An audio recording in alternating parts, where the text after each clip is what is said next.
with something like this. This is first-hand information, okay? Because that's all I really ever speak of, right? I telephoned the CSO of this de facto state, the Central Statistics Office. I telephoned them and I spoke to a man acting as an agent there. And I asked him, can he give for me, please, the number of recorded voters? And that man told me that he doesn't have that figure.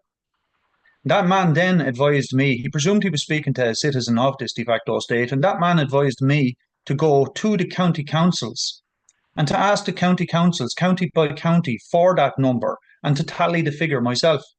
That's what the Central Statistics Officer told me. So what I'm saying to you is this. The state lays claim that it has mandate to rule us for the fact that the majority of the people are registered to vote, but they don't have the proof to back their claim. So for me, that's an immediate reason to hold this pony.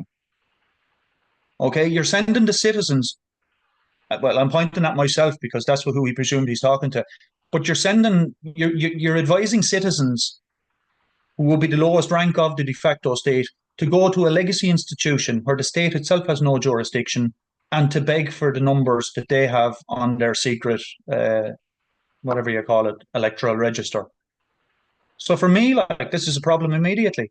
But, you know, as I say, if you got this onto a sizable enough platform to tell the people, like, just inform the people, and I would say, like, yeah, this state could be felled very, very quickly. I do believe it could. Because people are very receptive to this information now. You know, mankind has never been in such a bewildered state as they are now. They've realised, you know, and they've heard all the vote for me stuff before, you know, they are a little bit sceptical of that now, you know. And I look at, in fairness, right, I do think that the majority of people go into that system with the best of intentions. But, you know, there's no good in having good intentions. That's not good enough. As I've explained to people, even if Jesus was to come back down and run for election, if he signs up as a citizen of a de facto state, like, he can't help you either. Nobody can. And in actual fact, this is a message for all the religiously inclined people, by the way. But the Bible itself advises people, as God advises you, to not contract. Do not contract as the person, because he will only save man and woman. So anybody who's trying to live their life by the teachings of the Bible, they really shouldn't be registered to a legal contract of no morals, especially one that's unfortunately called the devil era regime. So look, I can't think of anything good about the system or the state. I think it has to be felled. It has to be stopped. And yeah, I know that everybody do. You see, the system and the state itself, they've always got some major excuse to keep kicking the can down the road. Like the referendum was mentioned there. The referendum was a farce. It was an absolute farce. I didn't meet anyone who was promoting that referendum. You know what I mean? As I said before, it was like trying to find a Joe Biden supporter. The referendum was never going to pass. That was just set up, a ridiculous referendum, to give the people some sort of a feeling like that they actually won something. Whereas we haven't won anything. The people are returned to the same position as they were with the contract that was used to lock them all up in 2020. So we haven't gone anywhere. The borders are still open. Okay, the water's still being fluoridated. They haven't won anything.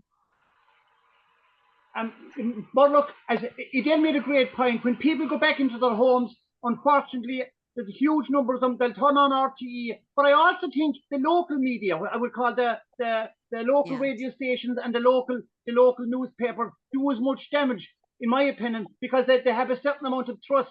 People kind of trust a trusted voice in the local radio station, reading out the news or doing the morning show or reading the local newspaper. I mean, to me, that is a huge issue. People can go to meetings, they can listen to watch something like this, but when they go back into their own home and turn on the radio, turn on the television, or open the local newspaper, they're going to get the same spin.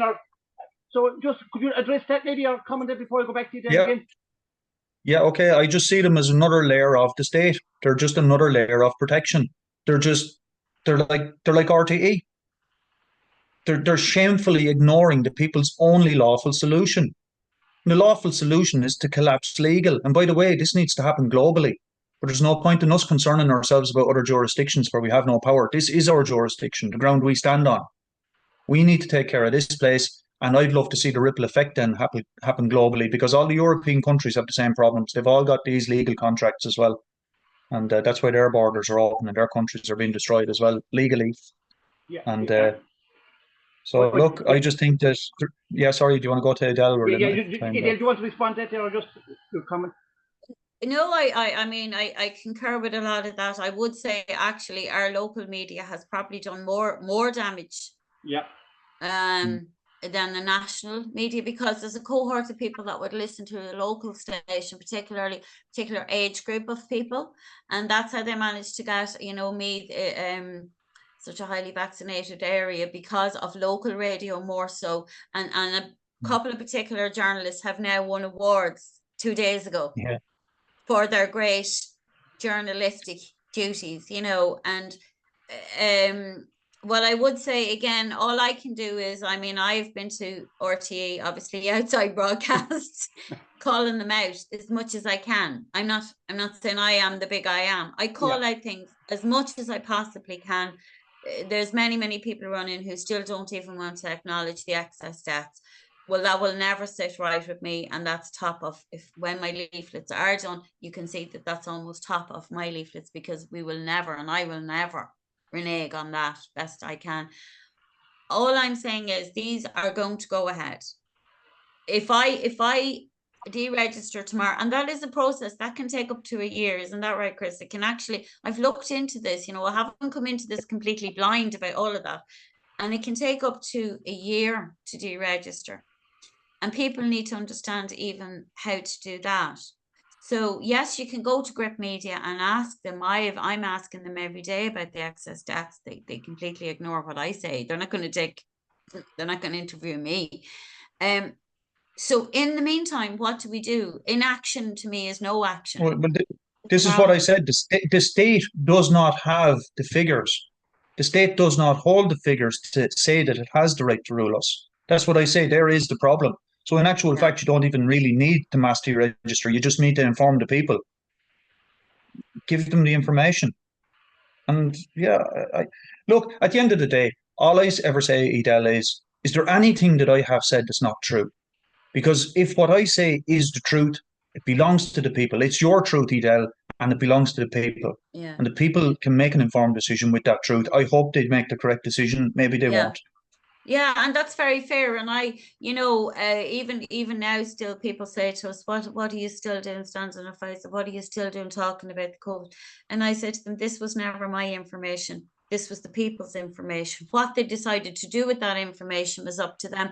But on the positive, I would say more and more people are standing up. They are saying their story. They are starting to realize something is very seriously wrong. Whether they deregister en masse or just even in their own personal life. I mean, I'm sure you've seen the videos of Sinn Féin and all the gangsters going around the houses.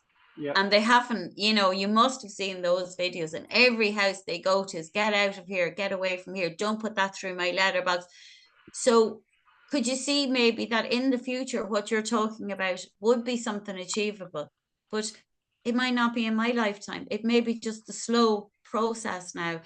A couple of years ago, all these people going around the doors, people would have made them a cup of tea. Now they're running them from their estates. But sorry, Edel, I'm sorry to cut across you there, but you see, as I just explained earlier on, the state has the power to martial law. The state's primary objective is to protect itself. The state might never give you another election if it means preserving its own self. The state can do what it wants when it introduces martial law. It can just revoke everybody's rights. It can lock you up. It can do what it wants. So that's why I say we need to pull the plug on this thing. We really do. And Chris, are you saying if everyone deregistered, they wouldn't be able to do that? They wouldn't have the right to do it. Doing that?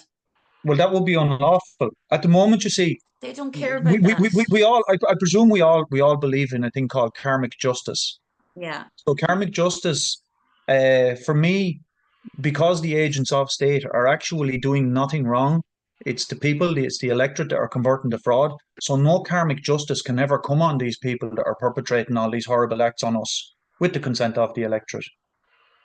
So I think the first thing is to do, it's like, look, this is a terrible and a horrible, cruel analogy, and I hate using it, but it's just so accurate. We're being raped. And when someone's being raped, the first thing you have to do is scream no, because if you don't, you're consenting. Now, they have consent through sign of nature. And they're carrying on. The people have no voice. Like if I want to know, and this is horrible as well, but if I want to know, Paul, I presume you're registered to vote. If I want to know Paul's opinion on any subject, I'll ask Simon, what's his name? Simon Harris? I'll ask Simon Harris what Paul thinks, because Paul has signed over his power of attorney to be represented here. It's terrible, but the electorate have no voice. You can choose your rulers, and even if you don't, it doesn't matter. They don't need you to do that anyway. The state is able to run just fine without them. So you did want to come But back the only voice I see people having is like I've just given you the analogy there, whereas a couple of years ago it would have been great to have a TD or whatever called to your house. Now they're running them from their homes. That's a start. That is a start. Well, I see that as a start. It's not much maybe from your point of view, but that's the start. That's people basically growing a pair, isn't it? And standing up. And that's, yeah, but do you not think like, I mean, I think I'm not shy with my comments. I'm not shy about naming people and calling them out daily and putting public statements everywhere. I know they're copy and paste, but the reason I've explained why I copy and paste so incessantly is because I have no typing skills. And if nobody will afford me a level par off the keyboard exchange, they leave me no option but to copy and paste my statement. And my statement remains unrebutted.